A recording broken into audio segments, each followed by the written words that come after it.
বুঝবেন আমি কিন্তু আমার কীর্তনিয়া না, ওই হাতে তালি দিয়ে কৃষ্ণ অসুর, কৃষ্ণ এই কৃষ্ণ সেই এখন যোগ্যতা আমার নেই। এখন তো প্রচুর কীর্তনিয়া বাড়িয়ে গেছে, ভগবানকে নিয়ে তারা তর্ক করে।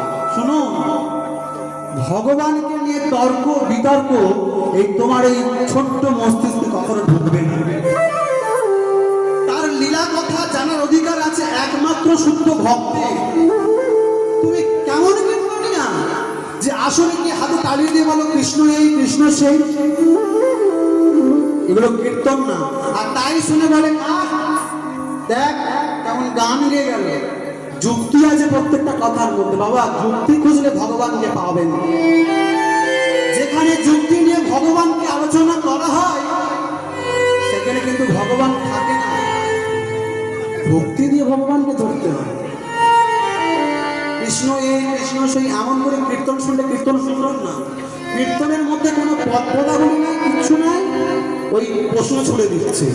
এমন প্রশ্ন যদি উত্তর দিতে পারো টাকা নেব না, ফেরত দেবো। আরে বাবা, আমরা জানি না বলে তো তোমাকে আনা হয়েছে, তাই তো? আপনারা জানেন, জানেন না বলে তো আপনাকে আমাকে এনেছেন। তাহলে আমি যেটুকু গুরুদেবের কাছ থেকে শিখে সেটুকু তো বলবো। তাহলে আমি যদি বলি এই প্রশ্নের উত্তরটা দাও, যদি দিতে পারো ওই 50,000 টাকা ফেরত দিবে। এটা কীর্তন না। কীর্তন কোনটা? ভাব ভক্তি প্রেম রসে যে মজেছে, গৌর বলেছে, কৃষ্ণ বলে কেঁদেছে, এটাই হচ্ছে কীর্তন। শুদ্ধ কীর্তন শুনবেন, যে কীর্তন শুনলে এই হৃদয় থেকে ত্রিতাপ জ্বালা দূরীভূত হয়ে যায়, সংসারের সমস্ত কষ্ট দূরে চলে যায়, সেই কীর্তন শুনবেন। তা চলুন, আজকের এই মহাপ্রভু তার সমস্ত ভক্তদেরকে নিয়ে সেই শ্রীবাস রাঙ্গিনার মধ্যে কীর্তন করছে।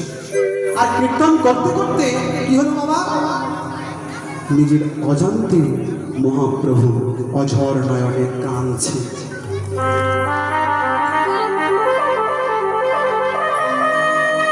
যখন মহাপ্রভু আমার কাঁদছে শ্রীবাস রাঙ্গিনার মাঝে, এদিক থেকে শ্রীবাস ঠাকুর ঠিক দেখতে পেয়েছে বাবা শুদ্ধ ভক্ত যে ভগবানকে ঠিক ভগবানের অন্তরের কথা ঠিক বুঝতে পারে। যেমন একটা মা তার সন্তান খেয়েছে কি খায়নি বাড়ি গেলে মা বুঝতে পারে, যেটা কেউ বুঝবেন, বাবা বুঝতে পারে না, শুধু মাই বুঝতে পারে যে আমার সন্তান খেয়েছে কি খায়নি। কি বাবা, আপনারা বুঝতে পারেন না? হ্যাঁ, তা শ্রীবাস ঠাকুর মহাপ্রভুকে নিজের সন্তানের মতো ভালোবাসতেন। তা আজ যখন মহাপ্রভু কাঁদছেন, অদূর থেকে